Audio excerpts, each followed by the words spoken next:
Good morning and welcome to Brewing Happiness. Grab you a cup of coffee, tea, hot cocoa, hot milk, whatever you like in them.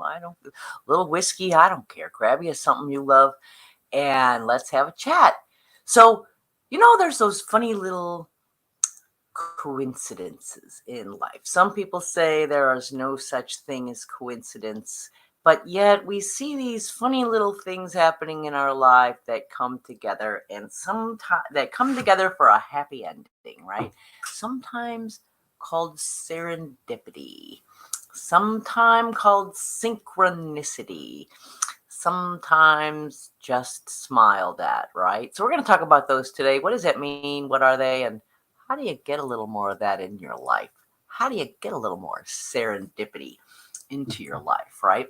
Well, serendipity is defined as the occurrence and development of events by chance in a happy or beneficial way, right? Coincidence.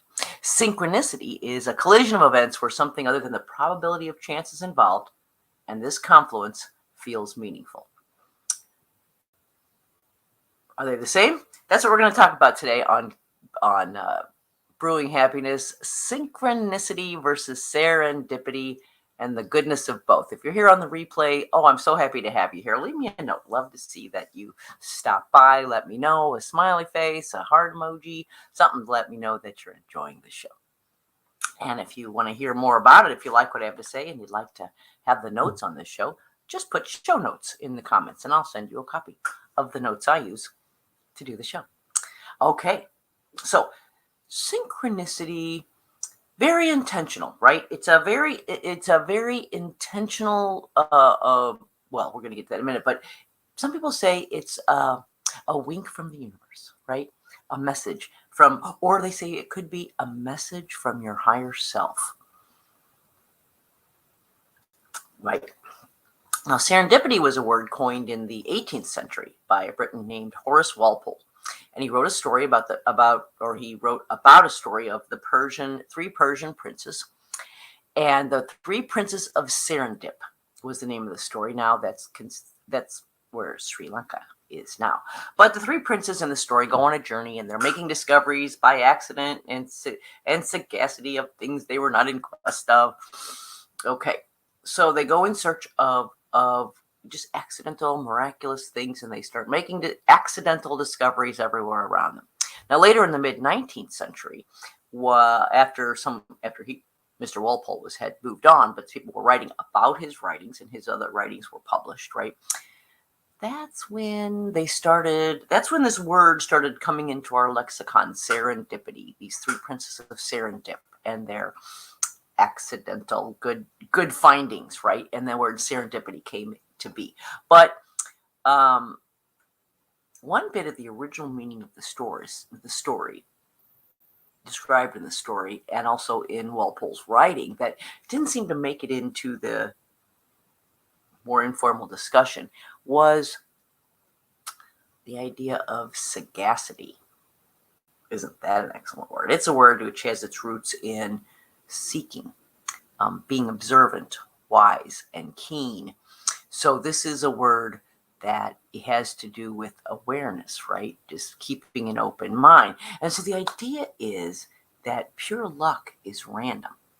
But when you have sagacity and you are aware of what's going on around you, it kind of favors your mind, right? It kind of puts you in the right frame of mind for serendipity or synchronicity to happen to you. So then, serendipity is not luck, according to this, right? It is the awareness of the convergence of things happening around you, seemingly unrelated things that happily or accidentally find you and solve things for you. Now, synchronicity, that's a different word. It's coined by our friend Carl Jung, right, in the early 20th century. And let's just start off by saying very little scientific or supportive evidence around this, but this was Jung's theory, and he attributed it to be spiritual in nature as well as a workings of your subconscious mind. Remember, in our subconscious mind is constantly working to predict the future. That's its job, right? To prepare us for what's coming next by taking in everything that's going around us, by accessing our memories and experiences, what we know and believe to be true, and then in a split second, the convergence of all that into a prediction of what's going to happen. That's what we do, right? So Jung is saying that sometimes in our minds, we're finding connections and we're seeing things that are messages to us, and maybe a message from our subconscious mind or our higher self or the universe in general, right? But if we go back to believing, if we stop and say, excuse me, that we think that our minds are connected to the universal consciousness, that we are part of the collective, that all thoughts, all ideas, all everything floating in the cosmos is available to us. Synchronicity is simply the recognition of the randomness going on around us and the things that are important to us. So, spiritual in nature, because he felt that these synchronicities, Carl Jung held spiritual powers, right? Your subconscious mind aligning with the collective unconscious is bringing you information, predictions about the future to help you better make decisions and survive and be happy. It's a pretty great system. And while these synchronicities delight and surprise, right, according to Jung, they are, good morning, Debbie. According to Carl Jung, they are strategically orchestrated and perfectly aligned to deliver a message and provide guidance or assurance that we are on the right path. What are we talking about? Well, you know what it's like. You look at the clock and you see 11:11, or it's 2:22, 5:55. Little messages, right? You're thinking about a song, and and that song appears on the radio. Little messages from the universe. Now, in my reading, it feels like those calling it serendipity. We're talking serendipity versus synchronicity, right? That serendipity, a little more worldly, a little more coincidence, a little more, coincidences happen, right? Synchronicity is a little bit more the language of the spiritual, the language of psychology, the language of putting big words to ideas that have no scientific explanation, right? So in that difference, serendipity is more like a happy accident where, what's the other one? I keep forgetting the second word. Synchronicity. Synchronicity is flow. It's the universe trying to get your attention. Anyway, we notice these things all the time. Most of us notice stuff going on around it all the time. But it's the idea of, do we think about them in terms of how, do they mean anything to us? I happen to look at the clock at 11:11. Does that mean anything? It doesn't mean anything unless I attribute it to mean something, right? Some people might see 11:11, move on. No big deal. Just the same as 11:12. I just happen to look at the clock. Oh, there's a funny thing. The numbers are all the same. Other people might look at it and say, on the right track. Universe is touching base with me. Everything is good. Something I need to pay attention to, right? Kind of depends on who you are and what you think. Spiritually, everything we see is here. Everything provided for us. If you're spiritual, you believe everything that happens to you has a reason, right? Maybe you look at that 11:11 and there is something going on. I don't know. Lumi Palunku, an astrologer and a spiritual coach, says these spiritual synchronicities tend to show up when we're in a soul awareness state, like when we're questioning decisions, or we're questioning a relationship, or we're in a career change, right? Where some big change is going on, and so we're stepping back from the day-to-day. We're stepping back from the, I got to get the kids in the car and get them to school on time, details of everyday life, right? When we sit back and make some space in our brains, these are when the synchronicities tend to appear. some people believe this is the spiritual world. Again, the universe, your higher self, your guardian angel. I don't care who you want to call it, but it's someone, something out there trying to get your attention.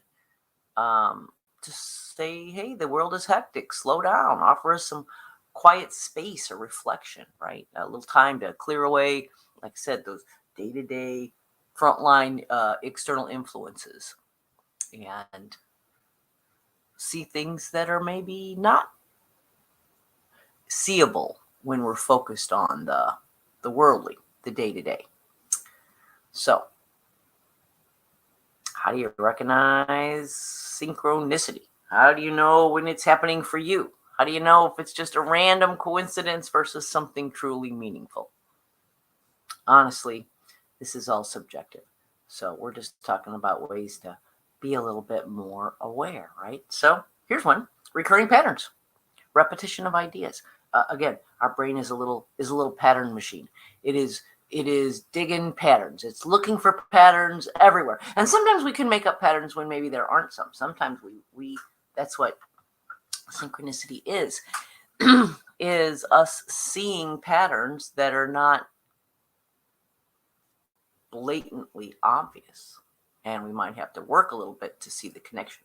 It's there. We're having a connection. We're seeing something connected, right? Again, the repeating numbers. They're called angel numbers. Maybe not even on the clock. Maybe you just see them on signs or somewhere. 111, 333, 555. Numbers are like your spiritual alarm clock, right? They're waking you up to something. What? Well, that depends on what's going on in your life. And numbers are individual, right? Are you a believer in numerology? I am. Every number has a unique vibration, a little bit of a different meaning. The numbers you're seeing there might be more of a message with a little research into what the numbers mean, right? It could be, the message could be dependent on the actual number that it's giving to you. I don't know. We see synchronicity, we see these messages from the universe in music. How often have you been thinking of a song and it came on the radio? Or how often have you been struggling with an idea and a word and a song came out where the lyrics spoke directly to you, your struggle, your decision, your problem? This happened to me not too long ago. A good friend of mine and I were sitting on the beach one evening, sitting down to the baby beach at the Doheny Beach, just chatting away, talked about a song. And in fact, it took us a minute. We trying to remember the song, sang it a little bit. It was relevant to our conversation. I can't remember at the time, but it was interesting and fun, and we laughed about that song. And went on with our conversation. A few minutes later, as it got dark, across the side of the bay, there's a club over there. Band started playing. What was the first song they played? That's right. It was the song we had just been talking about. Little confirmations, right? That song had cemented an idea for us. It was a illustration of what we had been talking about. And then the universe followed it up by playing it for us live from the band across the water. You might call that a coincidence, right? You might just say, just lucky coincidence. Or you might say,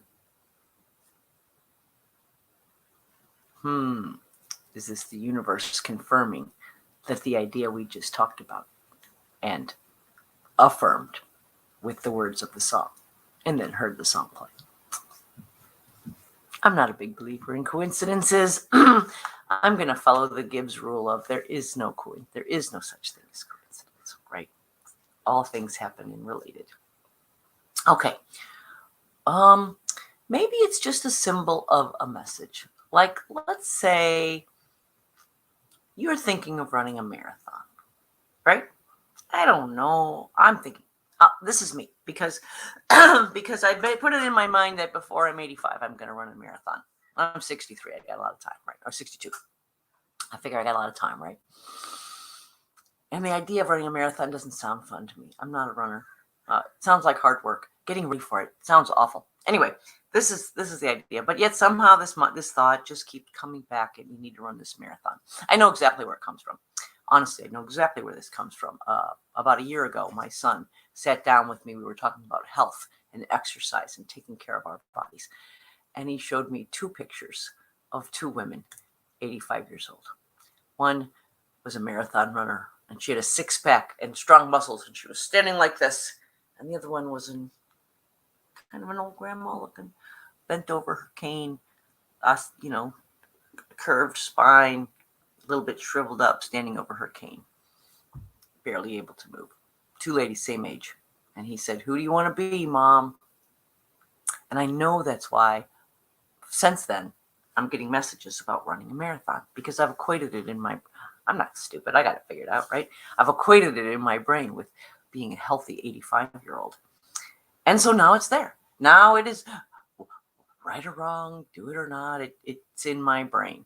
So I'm thinking about it one day, and I'm thinking about how much what a great idea it is, and how much I don't want to run the marathon. And I look up in the car in front of me, the little license plate number says, "I crushed 26.2, and you can too." Sometimes the universe is very direct, aren't they? Isn't it? Isn't he? Isn't she? Aren't they? I don't know how to refer to that being. I'll just put it into God. Sometimes God's very direct with us. Sometimes the messages are written out in black and white. And I was like, oh, now I have to run a marathon. It was really clear to me. The message said, "You can too." So all my dithering, do you believe in those messages or not?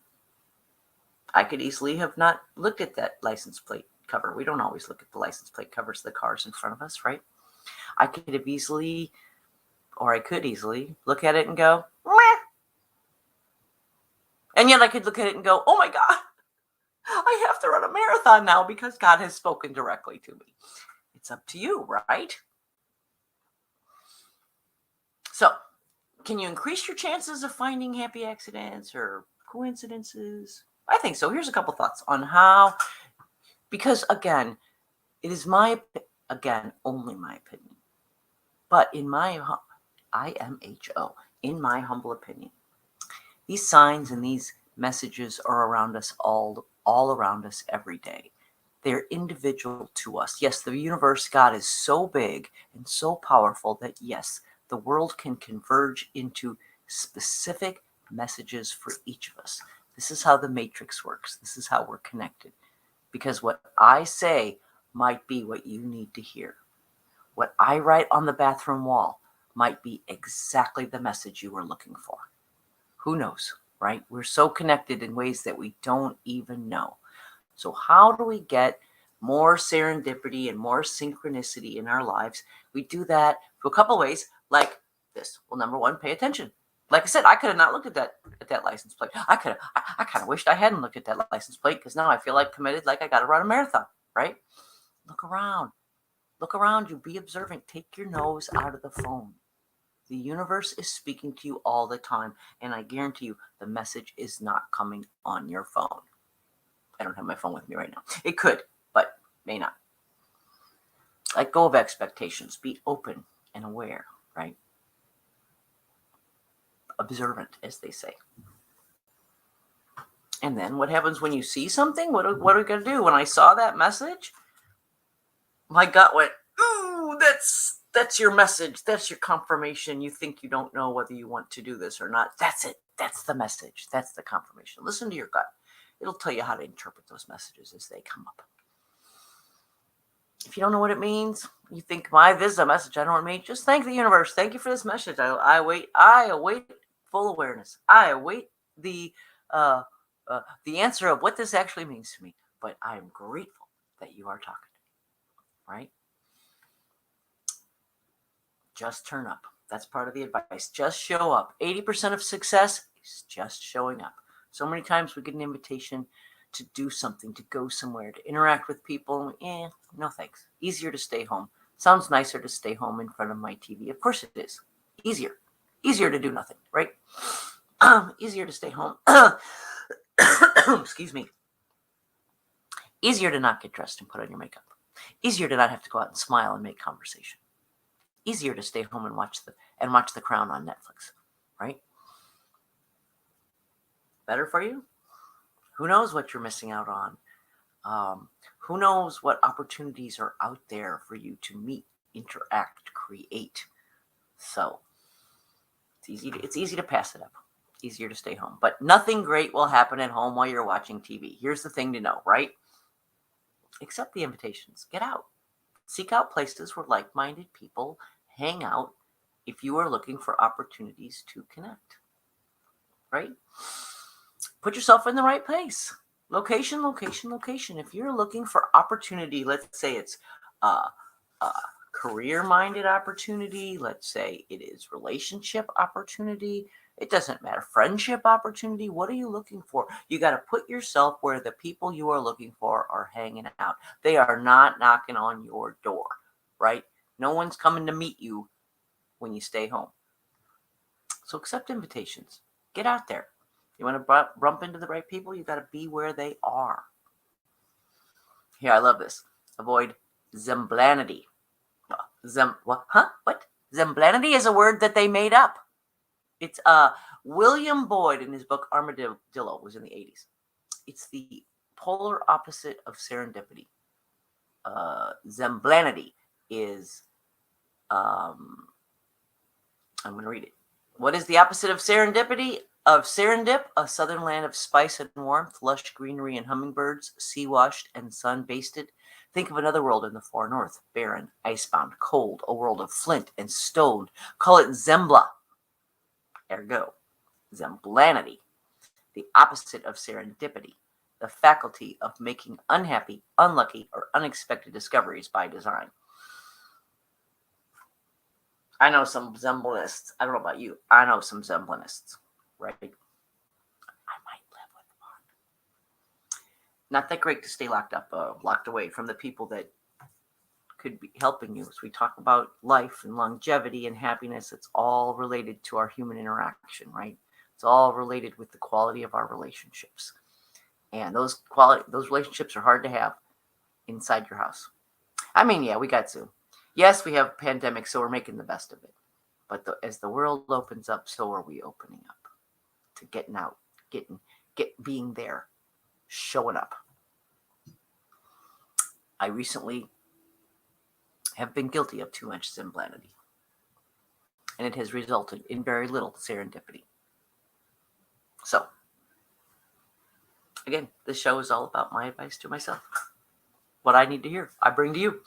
So, say yes and instead of yes but. I love this. Yes but. Yes but is a showstopper. It's a door closer. It's an idea stumper.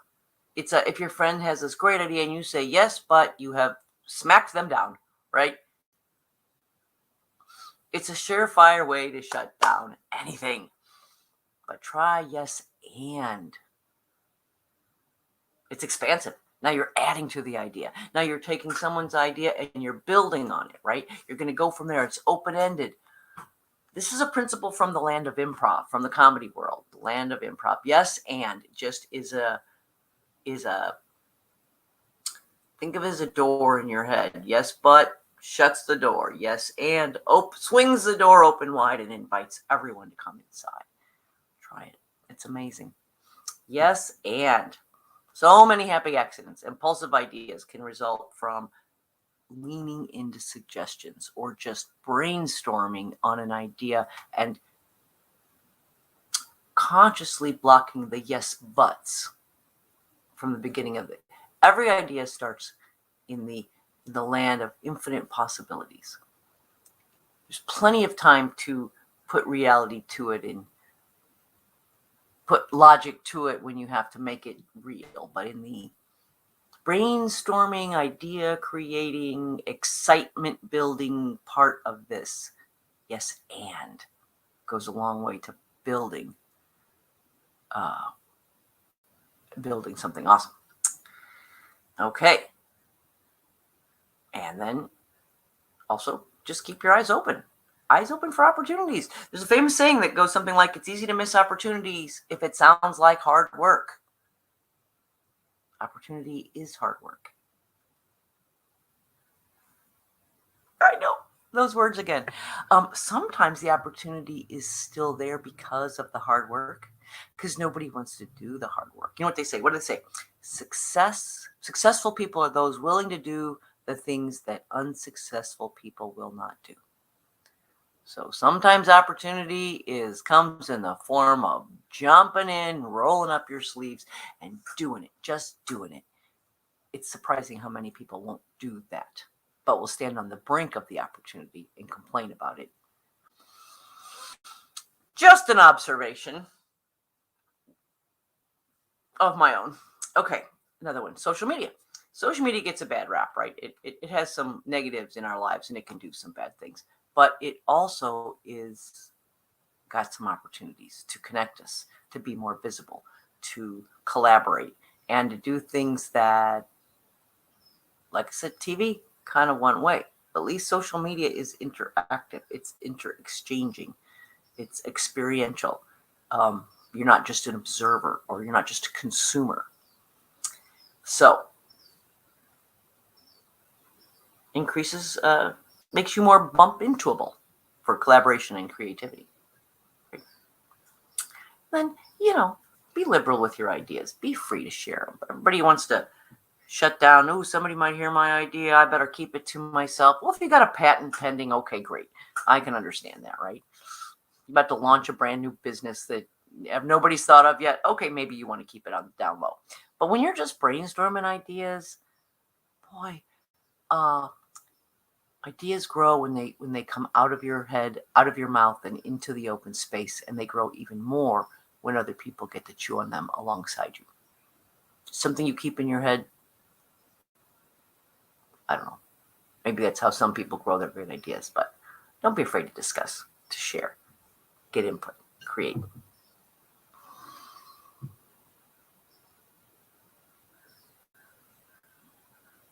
So here's what I wrote down for my note.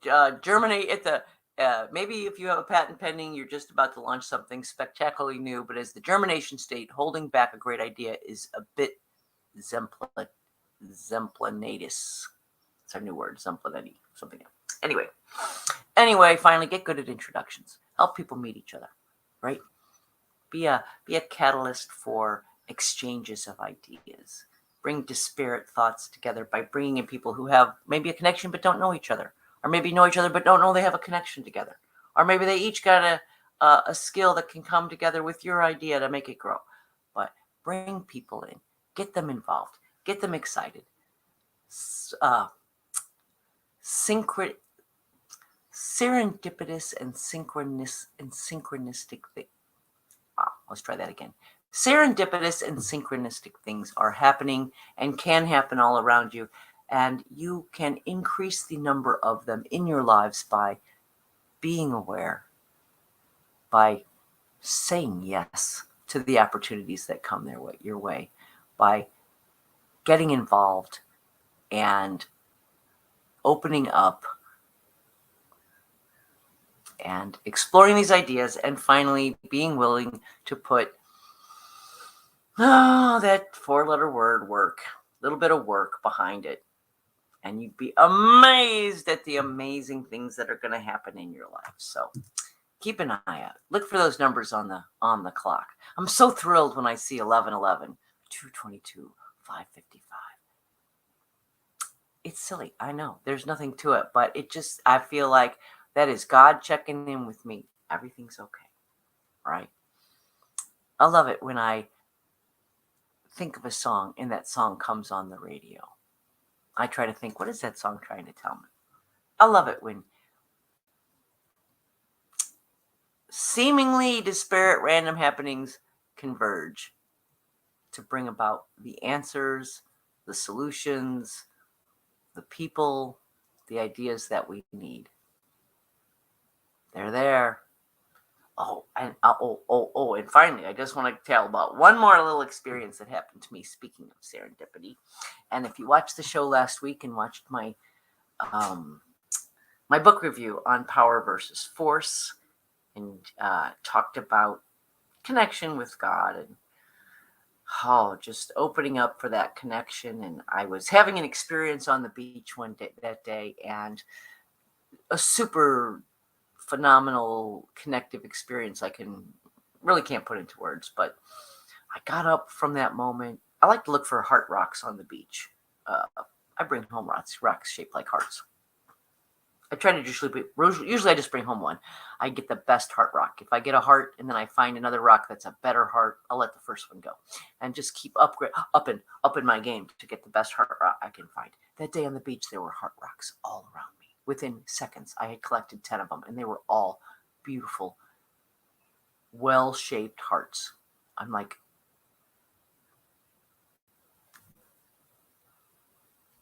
it was too closely connected with my spiritual connection experience for me to believe it was a coincidence. Maybe just a little serendipity. Anyway, that's Magic Monday. Monday for today. This week will be normal, but starting next week, I will be on vacation, just to let you know. Be on vacation through October the 8th, from the 26th. So no show next week, and part of the week after that, I will be playing recorded old shows on the days I'm gone on vacation next week. We're going somewhere so far off of the mountain, I don't even have a connection, except at the general store. Who knows? Maybe I'll pop in live one day just to give you an update of what's going on. But it's really just a vacation of disconnecting off of social media. Hope to do some writing. I got another book in the works, and I'm going to try to finish that book. So I've got some writing to do, some painting to do, some rock stacking to do, maybe some fishing. We'll see. Anyway, that's our show for today. So happy to have you with me. Until tomorrow, brewing happiness. Make it a happy day.